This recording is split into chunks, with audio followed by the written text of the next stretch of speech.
2, and we'll do a roll call and an agenda review, and then we'll move on. So quick roll call. We will start with John Brandt. I'm here. Steve Douglas. Present. Trustee Andrew Hartman. Present. I'm here, and I've navigated away. Kevin, have you joined? Doesn't look like it yet. And as of 7:02, Kevin has not joined us. Hopefully he'll join us soon. And we've got Brian Mooney in the house, and Michael, glad that you can join us too. So tonight's agenda is really focusing on, there are two bigger items that we're going to focus on after we get through some report outs and updates. We will hopefully approve the meeting minutes from last month, and then we'll talk about some of the needs or recommendations around the village hall and police building, and then just continue discussion of how to move forward on different components of the sustainability plan. And then we will wrap up, and hoping to get us wrapped up and out the door by 8 o'clock or so. So with that, that's the plan. And I am going to pause here. Brian, do we have anybody for public comment, or are we expecting anybody? Anything I don't know about, just looking on the screen? Nope, not to my knowledge. Okay, all right, great. Well, let's move into general business then. And the first item on the agenda is committee member report outs and updates. Does anybody on the committee have an update to share? Nothing from Steve. Thanks, Steve. Nothing from John.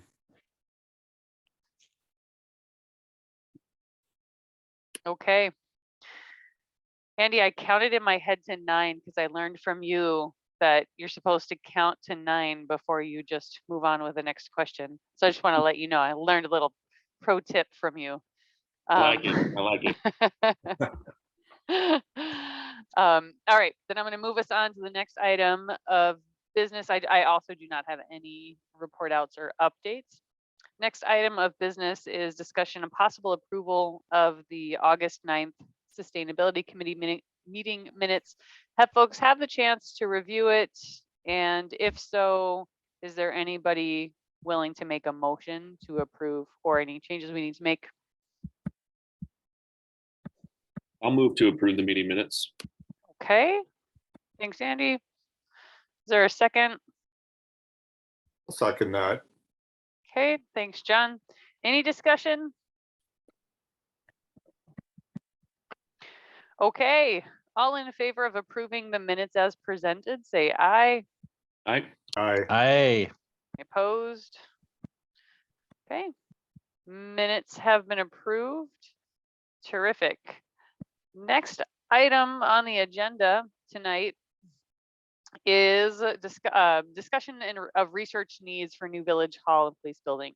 So on our last call, John, I think you volunteered to do a little bit of outreach to folks who do LEED certification, some architectural firms. Yeah, I did agree to do that. All right. And actually I have started to do that. I've made contact with one architect that I know does LEED buildings and is actually doing, I believe, the DeForest City Hall right now. And so I've made an initial contact, and I'm trying to set up get meeting dates or just phone call dates with dates and times set up with him. And then I am going to figure out your schedule, Melissa, and then see if the three of us can get together. I'm hoping to do that sometime next week. Okay. But that's as far as I've gotten. Yeah, that's great. And that was the next step. So Andy, I think you were not on the last call, but and it's in the minutes, but just to give it a little bit more color, we wanted to follow up on Jay's request to give him more information about what level of LEED certification we'd recommend, and some just pros and cons and just additional information. And so the next step is that we decided to reach out to some firms that have that information, we certainly don't. We can do Google searches, but we didn't feel like that was particularly productive. So thanks, John, for doing that outreach. And I volunteered to be on that call as well. So with any architectural firms that we're able to line up. So that's the next step with that. But yeah, I was just going to add, I am actually going to be going to the DeForest Village Hall for an in-office tour on Friday this week. So John, if there's any specific questions or anything you'd like me to ask in person when I'm there, just, send them over my way by email over the next day and a half here, and I'll happily ask away. Okay. that's great. I will Ryan. definitely do that. Yeah. Because I would like to know, I mean, from the architect's point of view, what they think. He thinks, in this case, he thinks. But I would also love to know what DeForest, what their experience was, and what level of LEED certification they did, and if they have a sense of how much it costs them. Okay. And then what they did. Yeah. I'd love to know what they eventually did. Well, and Bill Chang is over there now as their village administrator. So we sort of got an inside track there because he was our village administrator before he moved over to DeForest. Oh. That's right. I didn't remember that he had gone to DeForest. So wow, that would be a really easy, an easy connection for sure. Yeah. Does anybody know what level of certification? Are they like gold or platinum or silver? I don't know the answer to that. I actually, it might be on their website even, and I can't say that I've looked at that to see if they had any info about the building project on their site, but I'll check it out and I'll make a note to ask as well. Okay. And Cool. say hi to Bill for us. Yes, please do. I also Yeah, that's happened great. to go to the Children's Museum in Madison this weekend with my kids, and I noticed that they're LEED certified, that building is. So I just asked for contact information. So I was going to just follow up with that and try and do the same thing that that John or Steve is doing, and just contact the architect and talk about the process they went through and any tips or tricks they can give us. I mean, our library is LEED certified, right? I thought so. It is. Oh, I'll ask Pamela too about what she knows about that. Okay. Is she at she's on the library committee? Or Yep, she is. Okay. Yeah. Yeah, that would be great, because that would be somebody who, would have a little bit more experience working in cross planes, and I don't know, maybe it would be easier to work with the same firm if we had a good experience with them. So that'd be great, Andy, if you could do that outreach. All right. So Brian, you're going to be at the DeForest City Hall this week. You can ask questions any additional questions that we come up with. John, you're in touch with a couple of architectural firms. Yes. And are trying to nail down some dates for conversations. And Andy, you are going to ask Pamela on the library committee about LEED certification for the library and who that firm was. Yep, gotcha. Okay, great. All right. Anything else on this? I think this is kind of where we have to leave it for now, but if there are anything else that we want to bring into this discussion at this point, happy to continue the discussion on the Village Hall Police Building.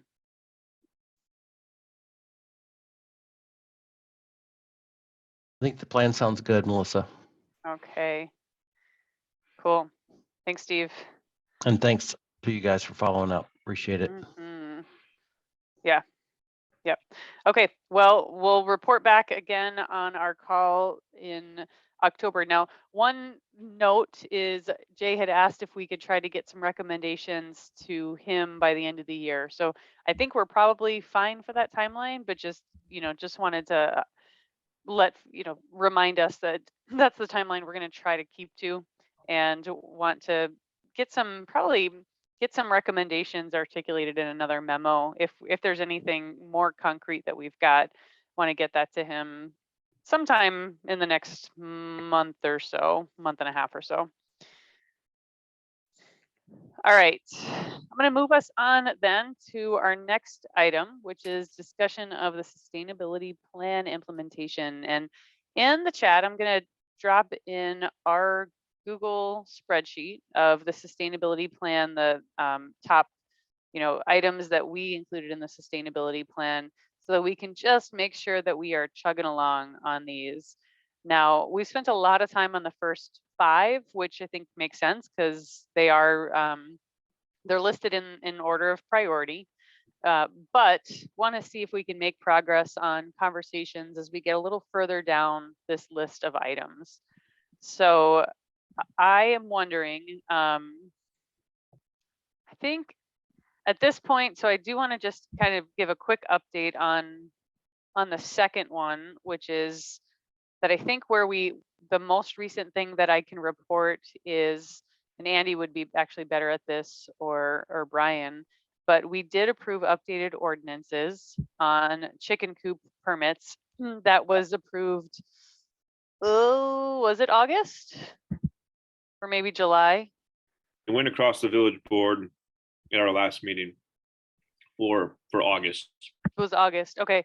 So, and that enabled village residents to keep up to 6 domestic fowl. So that's a combination of ducks and chickens, and allowed it to go beyond owner occupied housing. So renters can keep domestic fowl, but they need to have permission from their landlord.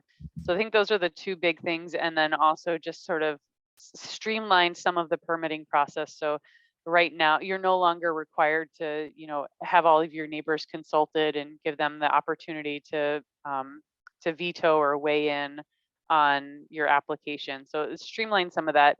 And good thing, I think good things came out of that. I think ideally we could take it a few more steps, but I feel like it's in a pretty good place for where it was before. I don't know, Andy, is there anything you want to add to that? The only thing I would add is that we changed the language so that there isn't, the purpose of the ordinance was basically because having domesticated fowl is considered to be a nuisance. And so we kind of changed the language to make it more of, a pro positive, this is good for the village. So that was just the last thing I would put in there. Okay, yeah, great point.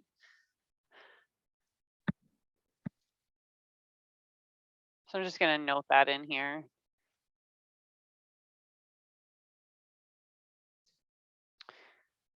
Cool. All right. Is there any kind of update that can be provided on the solar farm conversations? I know Kevin was going to continue picking up that conversation with, I guess, a consulting firm. Is that anything that, Brian, is that anything that you've talked to Kevin about, or do we need to jumpstart that conversation again? Yeah, we're gonna need to get that one back on the radar here. I haven't had any conversations with Kevin yet on that front. Okay.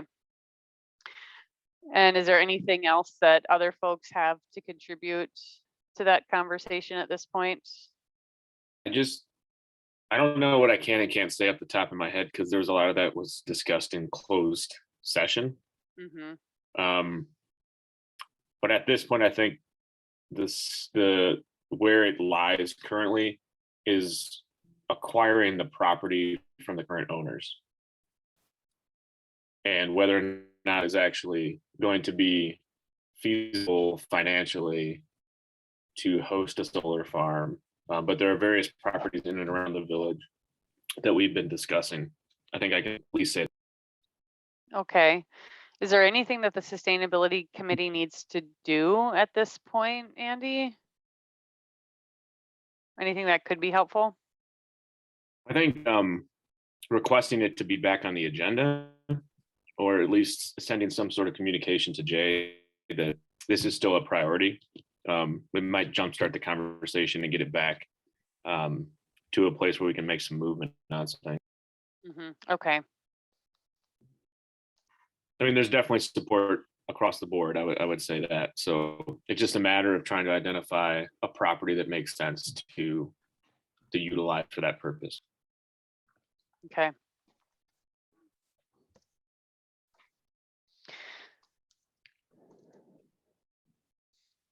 All right, thanks, Andy. That's helpful. Would a memo be the most efficient thing, or just an email? I was just going to suggest that I can take that on and just communicate that out to Jay, and I'll CC Okay. Brian on the communication. Perfect. Okay. All right, Hey, thanks. and this is Steve. So it sounds like we have at least some sort of forward motion going on that right now, which is great. Is that true? I don't think we're moving backwards, but I think we're kind of like in a holding pattern from where we were maybe a couple months ago.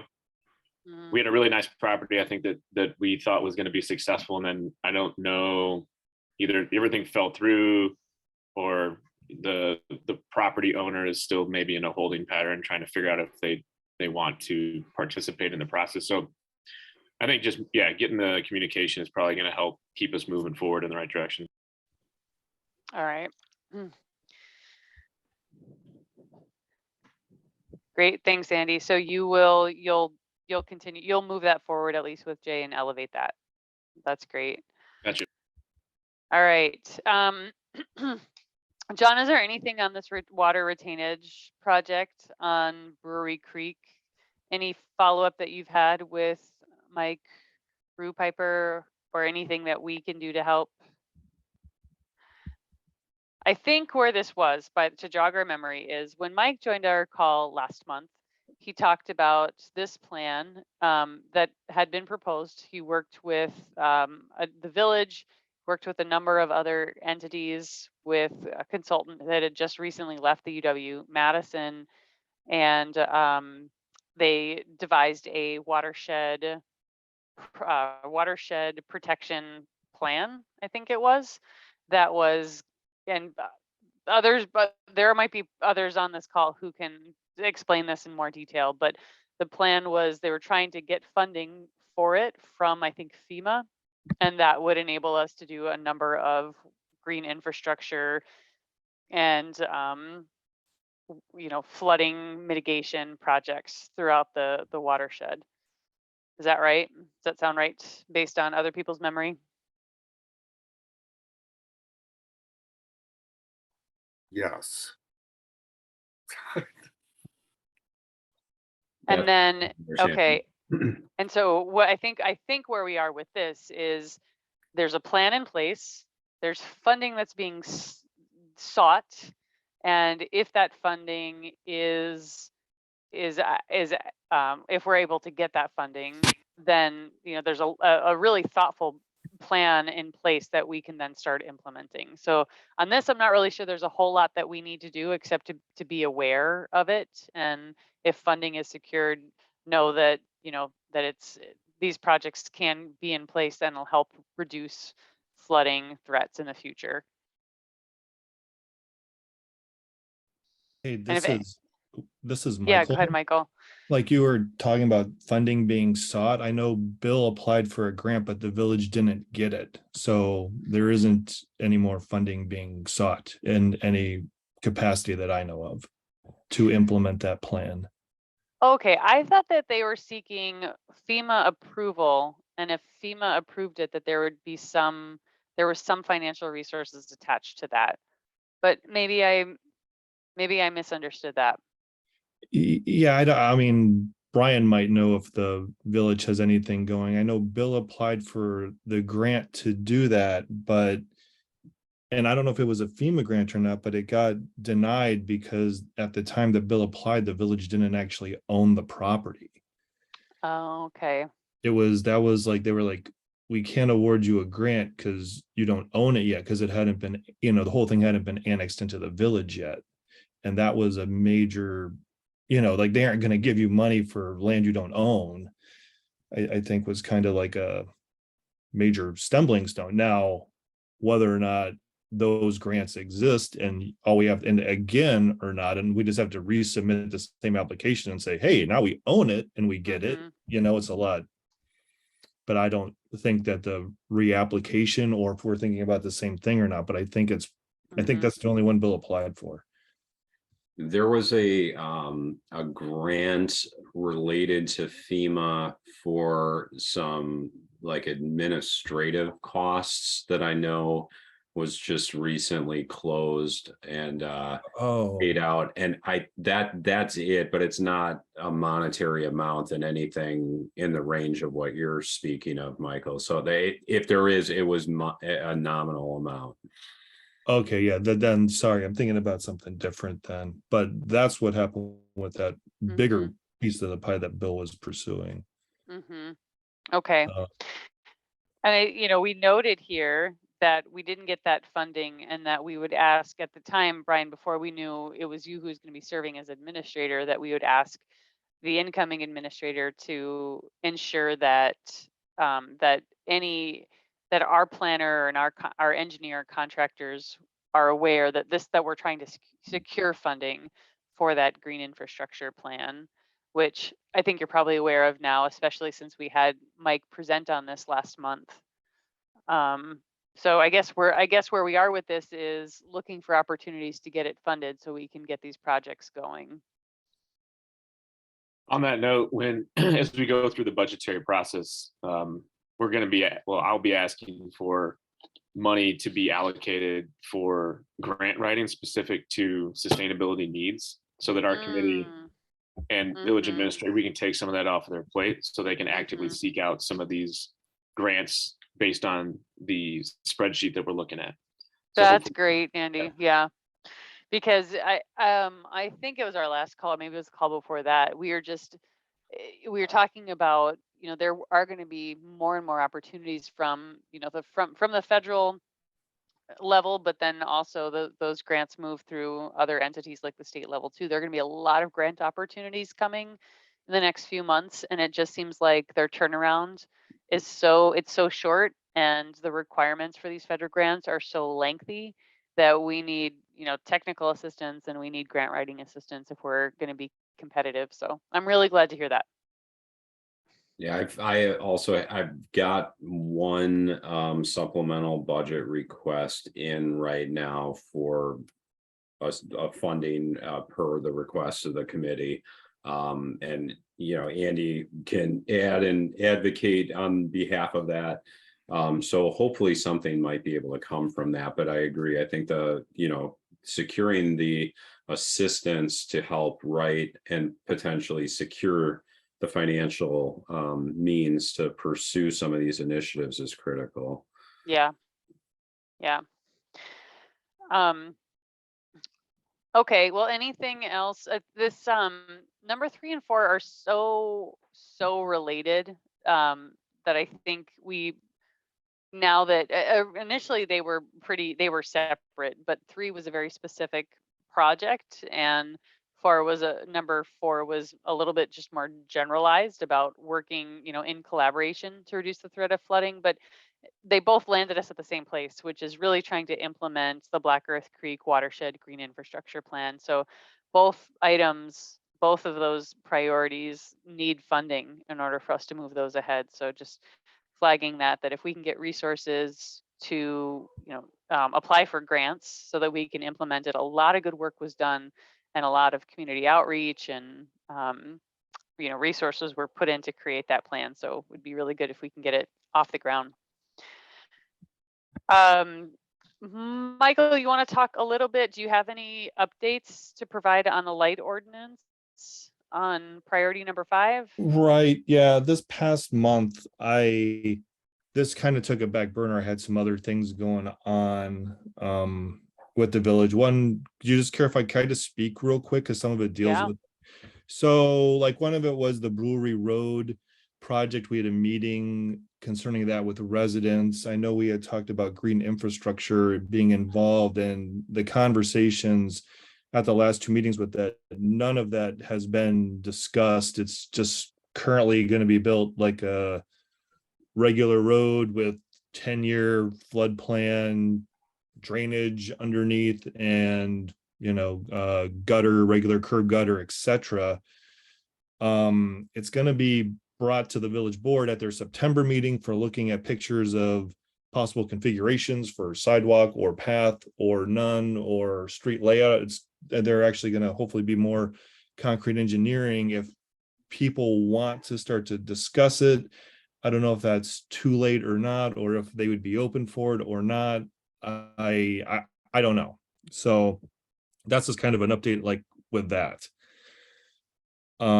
With regard to the light ordinance, yeah, I didn't really do a lot of changes. I was kind of hoping that the Tucson ordinance was going to come out. I contacted the fellow there, or at least the draft. They haven't worked on it. He said it would be released sometime soon. That could be like next May. So like I'm not counting on that coming out anytime soon at all. And so that's pretty much it. I sent I don't know, Steve, I sent you that email, and just writing that just sort of helped me figure out like what I want to do. I think a little bit more. It's just a matter of just writing it down and seeing how restrictive or non-restrictive it is, with trying to make it as simple but yet powerful at the same time. That's really the entire goal. Mhm. And so yeah, so that, and then I was like working on like I don't know, some of you know or not, I worked on this MG&E streetlight refund thing. We had a meeting with them, and I've been kind of going over and checking their work on that, and just kind of got sidetracked on these other things. But Michael, what do you mean checking their work? Like you've been going out to look at the installations?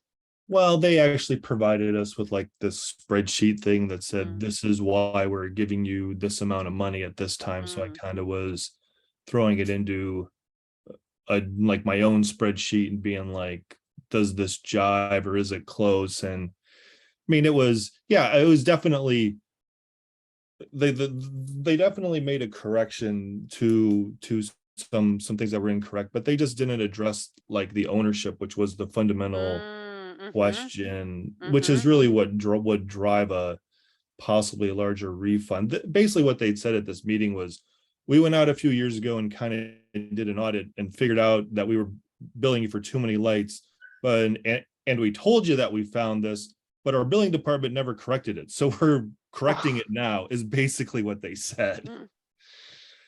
Mm. So then I've just, so then basically like seeing like what they did and how they got to some things. I had a conversation with Jay today, and I'm going to be sending them just an email, just a few simple questions about trying to make sure, so that because we're going to have another meeting with them about whether or not we own these or whether or not we don't. And that's kind of that's really the crux of the issue, to be honest with you. And then figuring that out will make sure that our future bills are then also correct. So there's not clarity on who owns the fixtures? Yeah, what I'll just do it real quick. What happens, like, well, with these newer developments, it's very much defined inside of the developer's agreement that the developer is going to pay for the streetlight poles and he's going to pay for the fixtures. And when the village annexes the development in, those become property of the village. So then the village owns those, so we don't lease them from MG&E. We don't pay a higher fee for them. So some of the older developments in town, because I found this billing like lease or not lease thing inside the MG&E documentation, and I brought it up at a meeting with Jay and Jerry and Bill Chang a long time ago. I was like, we really need to own more of our streetlights because we can save like this much money. And Jerry basically said, I think a lot of our older developments, we do own them. And I'm like, well, they aren't billing us like we own them. So that's where it started. Okay. So it's like, Lewis at like Laufenberg or Lewis and Cross, like when those developments came in, did the developer actually pay for the poles and the lights, or did the developer just pay to have the poles and lights installed, but MG&E retained ownership of the poles and lights because we didn't, quote unquote, require the developer to buy the poles and fixtures. That's the whole, and I don't have our documentation on that, won't go that deep. At this meeting, the MG&E guys like, well, we can pull those files because I know we have them, and we'll see what invoices are in there. So they have to check to see if the developer actually paid for said poles and lights or fixtures, you know. Because if they didn't, then we don't own them and we pay a higher price to lease them. So there's the aspect of leasing them or owning them, but there's also like increasing their efficiency, and whose job is it to ensure that they're the most energy efficient? Well, that's what we discussed. I wrote a streetlight policy that was adopted by the village board like a year and a half ago in March. And in it, I don't know if anyone's gone out and looked like at Creek Crossing or Scenic Valley at the fixtures that are installed out there. Inside of our policy, I state that our fixtures need to put out, I believe it's just under 5,000 lumens, which is the equivalent to a 70-watt high pressure sodium bulb. But with the fixtures that are installed, they're 29-watt fixtures. Like they're like very efficient in terms of the wattage, you know, like nobody really does like lumens per watt anymore. Like there used to be a thing like you wanted more than 100 lumens per watt. Out of those fixtures, we're getting, 5,000 divided by 29, you're getting quite you're getting like 150 lumens per watt. Like the LED lights have really gotten very efficient. So like if that's what you're concerned about now, like in terms of like those lights that are up, like if MG&E actually owns the fixtures, it doesn't behoove them to replace them unless they break. Mm-hmm. And and since the village doesn't own them, if we requested that of MG&E, then MG&E would I don't know if MG&E would make us. I don't know. I don't know. Like it just gives us a lot less power because one of those lights down Laufenberg is each one of those lights is 150 watts on Laufenberg. They're pretty powerful, and I'm shocked that they used them for a residential area. 150 watt bulb is more for like Main Street or Bourbon. So with the new developments, the efficiency is definitely going in these other places. It's it's like if MG&E owns them, we could request change, but it's going to cost the village. And whether or not they would then say we own it and we don't have to pay the leasing cost, then you get into analyzing, how much does the fixture cost? How much does it cost to have the guy go out and do the work? What's the return on investment, et cetera, et cetera. Hey, Michael, they did say that they were phasing out certain types of bulbs and converting over, correct? If I remember correctly. Yeah, they definitely said that. Yes, thank you, Brian. They did say, well, like Laufenberg or basically any of the old fixtures in town that aren't LEDs, they don't make them. The manufacturer doesn't make high pressure sodium bulb fixtures any longer. They've been discontinued over a year ago, almost 2 now.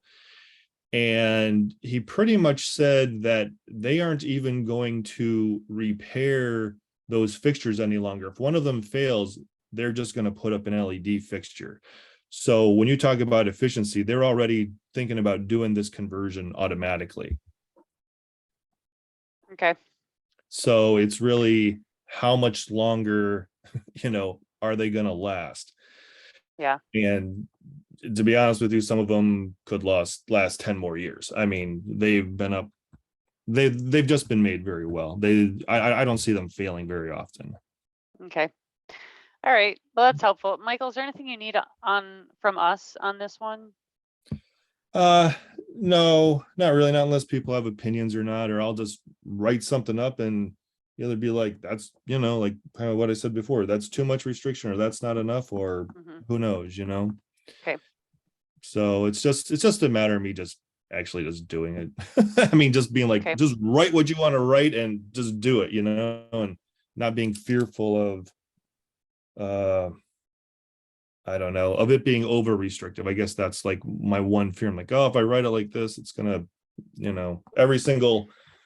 So here you go. So here's just one thing. I'm just going to do one thing. So if I go with the Verona light ordinance that says all fixtures have to be full cutoff. Like that's all theirs says. That would mean that like I said last month, almost every single fixture on every single house in the village of Cross Plains would be in non-compliance, because a lot of them are just a glass box with a bulb in it, and that's not a full cutoff fixture.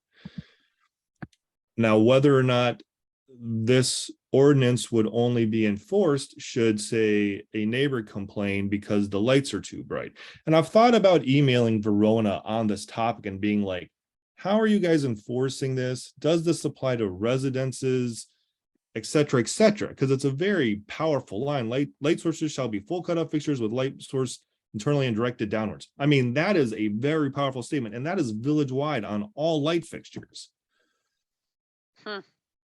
So I think I'm going to email them and be like, how are you handling it? Because Madison, I think the last time just reduced theirs down to like inside light fixtures, the most is like 400 or 500 lumens, which is equivalent to a 40-watt incandescent bulb. Like they just lowered theirs quite a bit as well. But I know in Madison's, in the paper, they said they're only really going to enforce it when there's a complaint made on it. So it's like, do you write an ordinance like that, or do you write an ordinance that, well, your 100-watt bulbs have to be 40-watt bulbs, but your fixture is still in compliance? You know, it's like, how do you teeter-totter it? So I don't know. See, so that's basically inside my head where I've been. I don't know which way to write it, and I'm trying to, you know, perfect is being the enemy of the good, because in either of these cases, both are good outcomes. I'm just trying to figure out which one's the perfect one, and you know, neither one, you know, who knows which one is. Yeah. Well, we are always happy to be a sounding board. So bring it back to the committee when you're ready to share a draft and we can give you some feedback.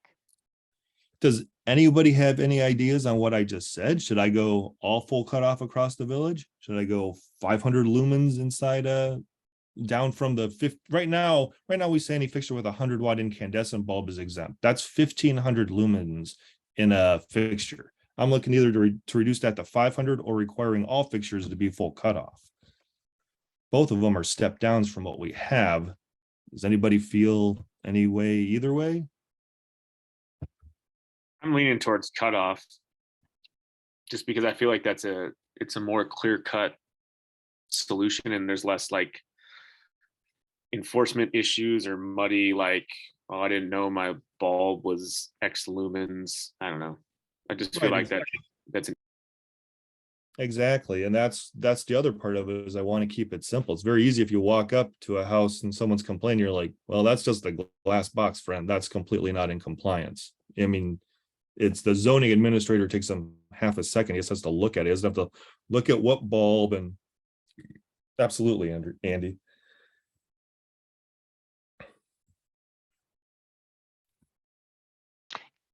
Okay, so I don't know. Did Yeah. you count to 9, Melissa? Yeah, I was getting there. I was getting there. 9, it feels like it takes forever though, if you're listening and there's an awkward silence. So, yeah, I don't know. Steve, John, any other input? I will just say, so Michael did bounce this off me just to, you know, get a sort of another opinion, and I kudos to him for, I think he struck a really nice balance between sort of the super complicated versus the very simple. And that's hard. It's hard to do, because if you're not specific enough, you can't enforce it. But you know, if you're too general, then nobody's going to get on board. So I appreciate the work Michael's done so far, and it's really nice. And if you look, and it's in the minutes here, his proposal thus far is, I would say it's very, very well done. It's tough though to kind of walk that tightrope, and so thank you, Michael, for your work on that for sure. Michael, I'd be really curious what Verona says, you know, what kind of response you get from Verona in terms of how they're implementing it and how they're enforcing it. Yeah, I just thought it was like today. I was like, email the village administrator, whoever their zoning enforcement officer is, and be like, have you actually enforced this at all, or do you have, you know, how are you handling that? Because it'd be very interesting to hear what they have to say back. Yeah. John, do you have any other feedback for Michael? Other, you Uh, haven't given, I don't think you've given anything. So anything I- to share? I will say, no, I don't have any other feedback.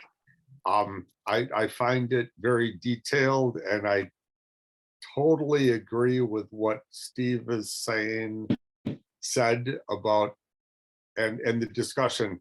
It's hard to find the correct level of specificity so that it's enforceable. And I think, Michael, you're doing a great job getting there. Yeah, thank you, John. Yeah, I mean, our ordinance talks about foot candles on the ground, and I don't know, it's just, like I said the last time, I've read somewhere where a lot of places moved away from it and just measured lumens. They just control the light that comes out. That's why, like, inside of ours, like, we regulate outdoor recreational facility lighting. I'm just gonna rip that out because nobody Yeah. leaves on recreational lighting all night. Like, you want your field to be lit, when you're done, it's gonna get turned off. Like, why do we regulate it? Like, that section, I'm just gonna take this out. This makes no sense why it's here, you know? Or you make it part of the curfew, you know, when you're done, when business hours are done, you have to turn it off, you know? I mean, Yeah. I was thinking back to when I was a kid and the tennis courts in Beloit. If you wanted to play at night, you had to put a quarter in the box and the lights would turn on and they'd stay on for 15 minutes Oh. and then they'd go off. And so if you said, I'm going to play for an hour, you put in $1. And then they turned off. Wow. Mm-hmm. All right. You have to Be a pay to money maker play. too. It's You have right. to pay to play. Be a way to make money for the village too. Yeah. Lights on the pickleball courts. You're gonna cost you $1 an It's hour. probably not $1 anymore. You Yeah, laugh, yeah. but we are doing talks about different things in relation to figuring out cost savings and stuff. That's not a bad thought. I'm just kidding. You'd have to switch it over to Venmo or Yeah, something like yeah, don't you- that. Yeah, nobody has quarters anymore. Nobody has quarters. All Hey, right, I did have one go more ahead, Steve. thing to interject here on Michael too, and we're looking at it right now at the very top, the purpose of this. Why are we doing this in the first place? It says in order to promote traffic safety and prevent the creation of nuisances. Is this also ultimately about reducing light pollution and sort of related to the dark sky kind of initiative, that we don't want that spillover there? And if so, do we need to call that out, or is that handled in the nuisances statement? No, it's definitely not handled in the nuisances. That's just what's been up there. And on one of my to-do lists a long time ago was to update that section, because some of these other light ordinances that I've been reading definitely have better purpose sections than ours, which is just to alleviate nuisances. Talked about reducing light pollution and how that filters in with you're not wasting electricity producing light that isn't needed, in terms of energy savings. Like, some of them really do it better, and if just 3 more sentences just adds more than just, rather than just reducing nuisances. Definitely. Yeah, So- I would +1 to that idea of including something about reducing light pollution and reducing wasted energy.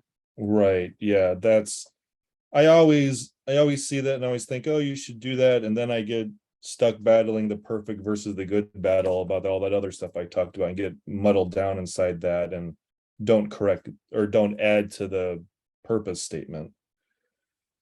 Good catch, Steve. I'm glad you brought that up. Yeah, I'd love to see that updated. And I don't think it would be necessarily, I don't know, I don't want to come across as like, ooh, being so green, what's this, dark sky thing, and being, so esoteric. But honestly, it's a real deal, right? And we all understand it, at least on this committee. So it may be worth calling out as long as you don't think it's going to hamstring this in any way by, being, I don't know, too frou-frou. Yeah, I don't know if it would be too frou-frou, but it just all just, well, yeah, and I mean, talking to people on this committee, but it's all interconnected, I mean, it just is.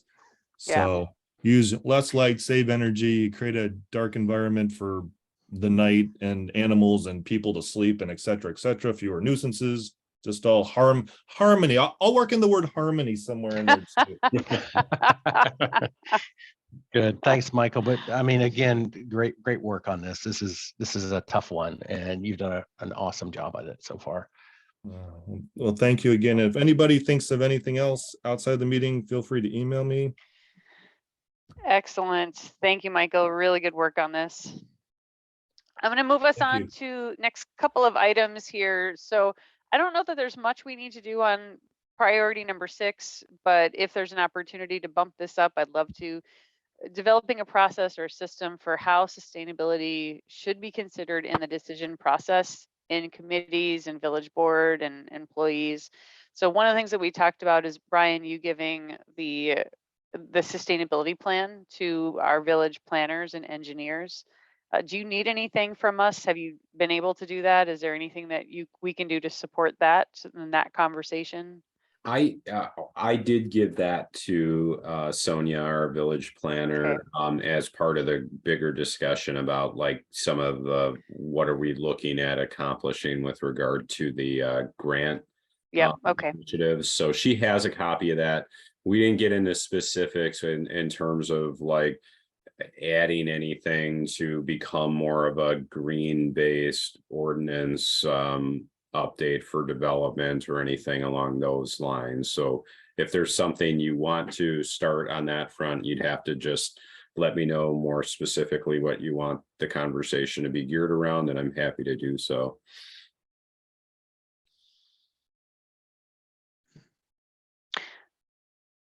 I'm not sure what we want beyond kind of the staff and sustainability committee members, and then the liaison or Andy serving on the village board. I'm not sure what else we need to do on this. I don't know if we need any kind of formal protocols or anything in writing.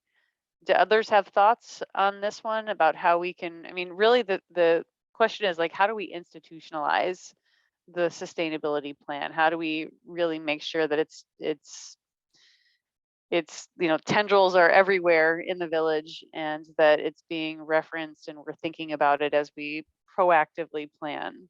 Do others have thoughts about how we can implement it? There's also this comment about it being in harmony with the budget and using that as an opportunity, but open to any discussion on this.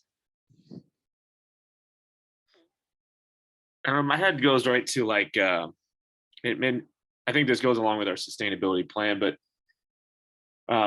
some sort of like quick checklist for decisions that are being made by staff when purchasing equipment or when committees are making decisions, like something just really easy they can go to that like sort of walks them through like, is the decision we're about to make, the money we're about to spend, in line with these sustainability goals, like just like a 3 to 5 point checklist, like that maybe potentially we could come up with, and then either Brian can just share it with staff, or we could take it to the village board to have it sort of be more formally put into the decision-making process when designing the budget and also when making decisions on just generally everything that we do.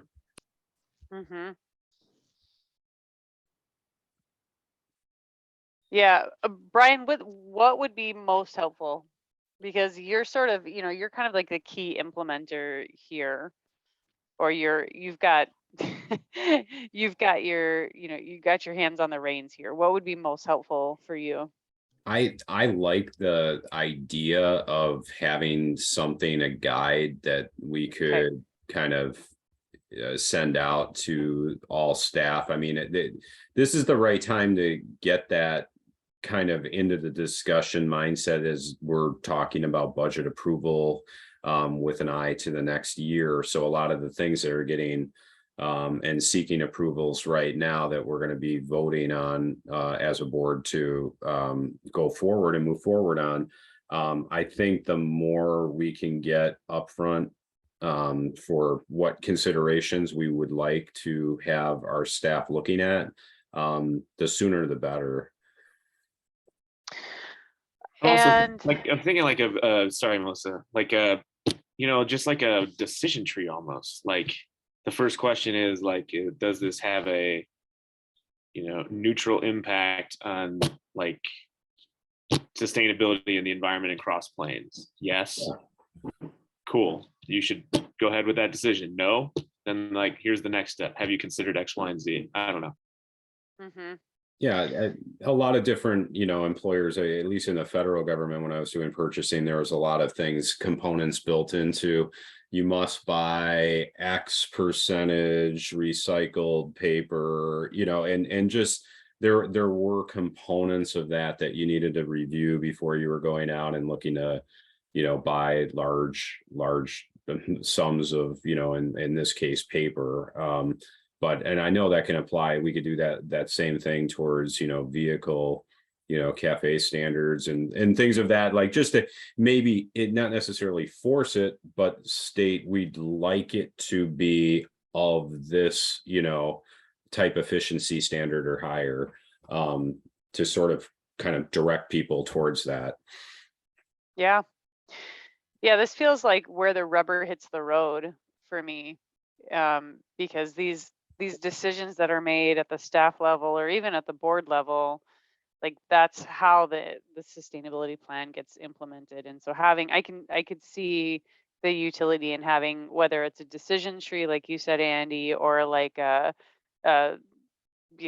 bullet pointed, kind of a checklist or something, but some kind of guide that doesn't look like a 25 list, priority list, but something that's a little bit more you can get your arms around as you're making a decision about what office chairs to order, or I don't know, office supplies or whatever.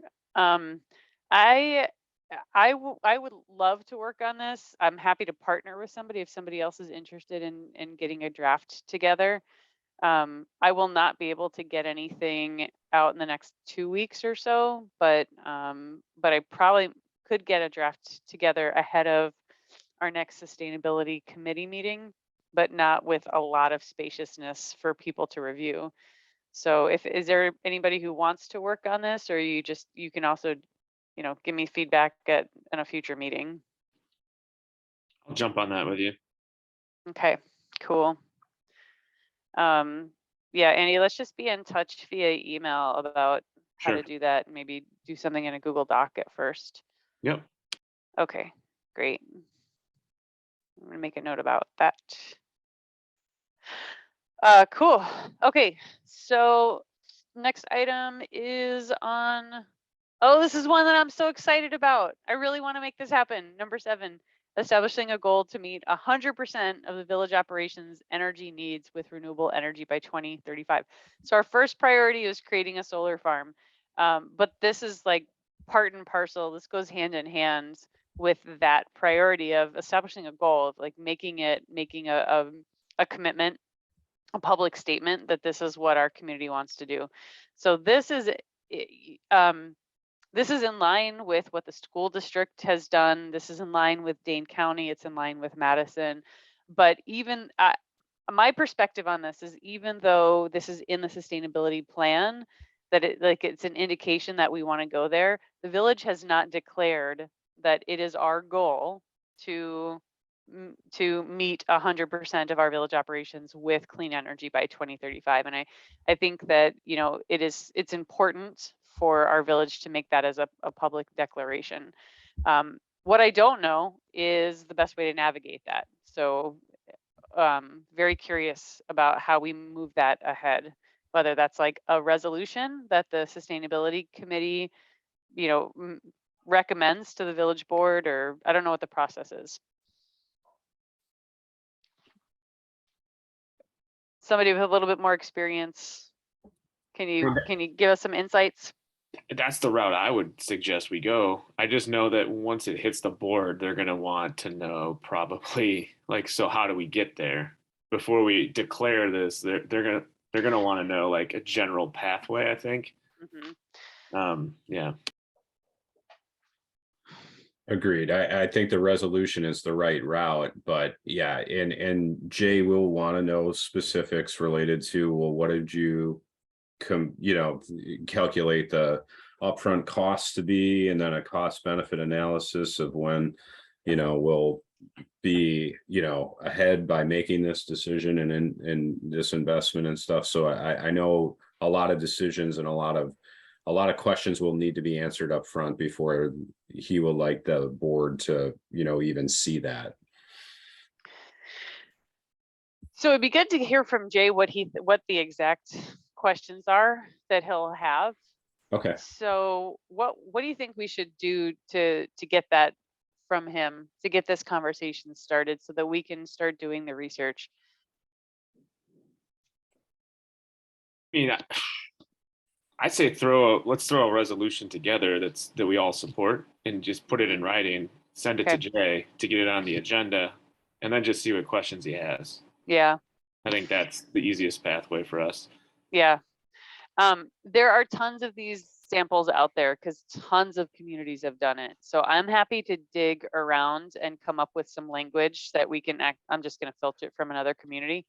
And unless Brian, there's a reason that you would want to do that. I will defer to you, whatever you'd like me and whichever approach you want to go with. I'm happy to do it. I know there are a lot of other things on the plate at the moment with the budgets and stuff. So yeah, it might not be the worst thing to try to go the route of the resolution and then the follow-up questions, because that at least gives us a little bit of time, where I'm really stretched thin right now on time. Yeah. I'll take that off of your plate, Melissa and Brian. Oh, awesome. Thanks, Andy. Thank you. Don't worry. I missed the last sustainability meeting, so I feel like I'm catching up here. Okay, that is awesome. And there are tons of communities that have done it, like I said, including our own school district. That's a goal. So yeah, I don't know that they have a draft. I don't know that they have a resolution, but it shouldn't be too hard to dig up somebody's that we can just copy. But thanks, Andy. That's great. I'm gonna actually note that in here. Yeah, thanks, Andy, for that. And I guess one question I would have that probably the first question I would have is, where are we currently?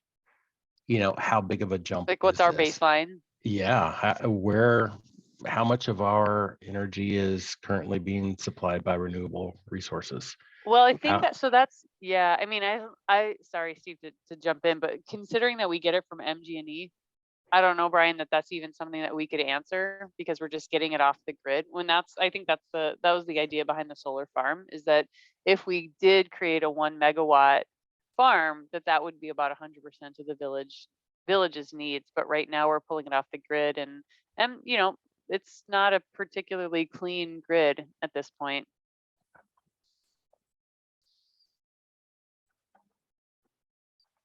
Is that a question you're asking me to see if I can look into MG&E for an answer on? I'm sorry, I missed that part. Yeah, let's do that. I mean, or just investigate where we can find out that information at least, because. Okay. Yeah, I mean, there are some things that you can do to make it cleaner, but I think, otherwise MG&E, Brian, I think what you're going to find is MG&E is going to tell you, well, the grid, the electricity that we're pulling off the grid is, I don't know, 3% from solar, or 1% solar probably, and I don't know, 8% from wind, but we're building more resources and we're trying to clean the grid. So they're not going to be able to tell you where our exact electrons came from. And that's the beauty, that's the idea behind trying to create some more solar in our own community. But it'd be good to find out where what they say, so that we can start to make that argument for why we need to increase that from our baseline. Okay. Okay, cool. And we're already at 8:02. So I think I'm gonna wrap us up here, leave us here for the evening, but pause to see if anybody has anything else that they want to, any other comments or anything that they're dying to talk about before we wrap up for the night. I'm just gonna let you know right now that MG&E says 10% of their power comes from renewables. Mm-hmm. So Yeah. it's fair to say that 10% of our electricity comes from renewables. Yeah. And then, you know, there's the program you can, I think it's Green Power Tomorrow through MG&E that you can pay a premium and guarantee, according to them, that all of your electricity is coming from green sources. So Brian, I guess the two pieces of research that you could do with MG&E if would be you know, getting that number, getting them, you know, getting that nailed down as much as we can. It probably is pretty close to 10%. And then asking them what it would cost if the village wanted to get into, buy into that premium program of green power today or green power tomorrow, what it would cost for all 100% of our energy to come from renewable sources, or even if it's possible. 'Cause I don't know if they have that much renewable energy that we could kind of claim as ours. Okay. And it might be just as easy as that. Figuring out what the premium is and then pitching that to the board with, yeah. Anyway, I'm getting ahead of myself here.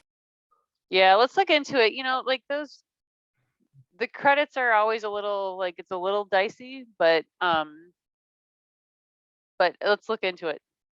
I say dicey just because the more clean energy that we can help get on the grid, even better. So, all right, I think I'm gonna leave it here. I'm gonna count to 9 though. See if anybody has any burning comments or questions before we wrap. Yeah, I got one real quick. I wanted to All right. thank John for the report he gave to the board on No Mo May. It was very well received. And then the other update is there was a presentation by Trustee Borkland on the water proposal switch to be more in line, essentially not having double meters where you're being charged more for watering your lawn and garden than you would for use inside your house. And I'm paraphrasing a lot here.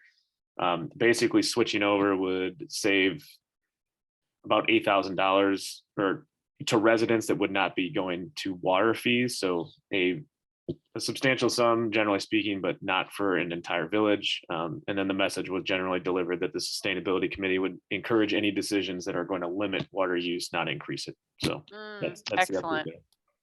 That's great. Thanks, Andy.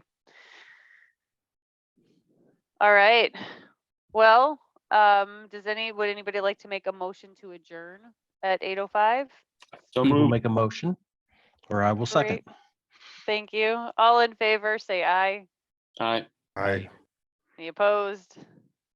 Thanks, everybody. Have a great rest of your night. Thanks for your work. This is a great call. I appreciate it. And we'll talk again in a few weeks.